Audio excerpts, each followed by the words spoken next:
Y'all remember the saying, follow the money? Okay, well, I decided to go follow the money for politics this time. So, since Politico, and a whole bunch of other places have basically called the election for Republicans, I decided to visit a place called OpenSecrets.com to see if it is looking like Republicans will actually take control of Congress next year. And a report from OpenSecrets.com has revealed that Democrats and Republicans are actually pretty much neck and neck in fundraising.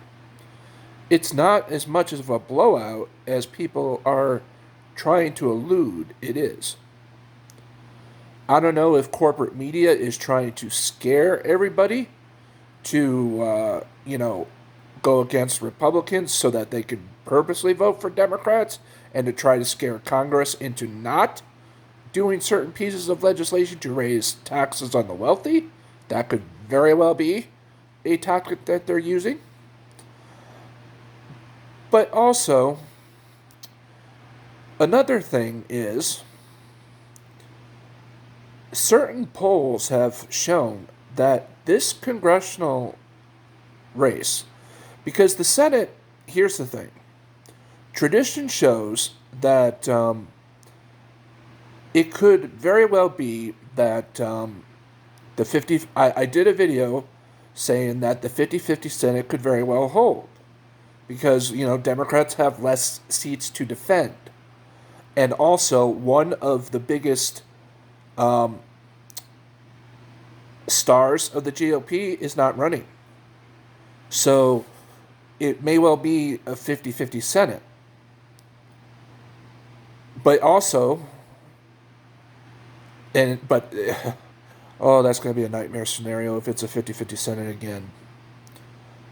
But also, this time with Congress, it may well it may not be the exact, 40 seats or, 50 seats like tradition shows.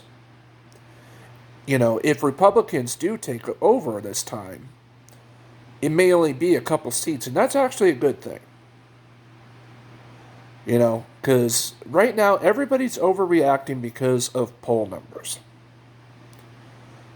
Because last week, okay, Biden hit a new low of 38%, but that was one poll from ABC.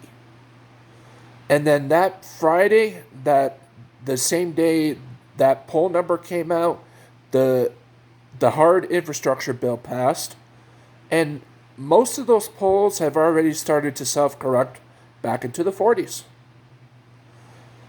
And if Manchin and Sinema don't screw up the rest of the Build Back Better agenda, it could go even well higher, I imagine. And so Biden needs to continue doing, just basically doing his job, and not being subjected to gridlock in his own party. Because that is what everybody is pissed off about.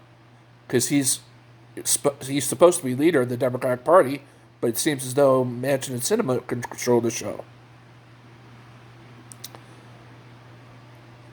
But also, now fundraising, okay, now OpenSecrets.com, the Democrats and Republicans, they have a massive amount of money so far, and yes, money in politics always does raise ethical questions. I mean, look at Manchin, for God's sakes. He's a Democrat, and you would think that, Manchin and Sinema are supposed to be against money, dark interests in politics, but they are the two Democratic exceptions that are being bought by corporate donors that have killed pieces of the Build Back Better agenda, basically because their corporate donors sign checks to their reelection campaign, or Manchin wants to protect his dirty coal investments in West Virginia.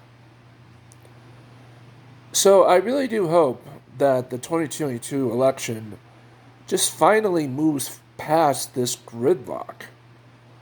You know? I don't want more Marjorie Taylor Greens and Lone Boebert in Congress. That would just be dangerous for all. It's not a Republican versus Democrat. It's policy. I keep telling everybody that. America needs better policy, policy, policy. Not celebrities who know nothing, who want to throw fuel on the fire and burn or the place down. That is not how you govern. You govern by policy. You hear that, Ted Cruz? My name's Todd. I'll see you next time. If you like this video, hit the subscribe button.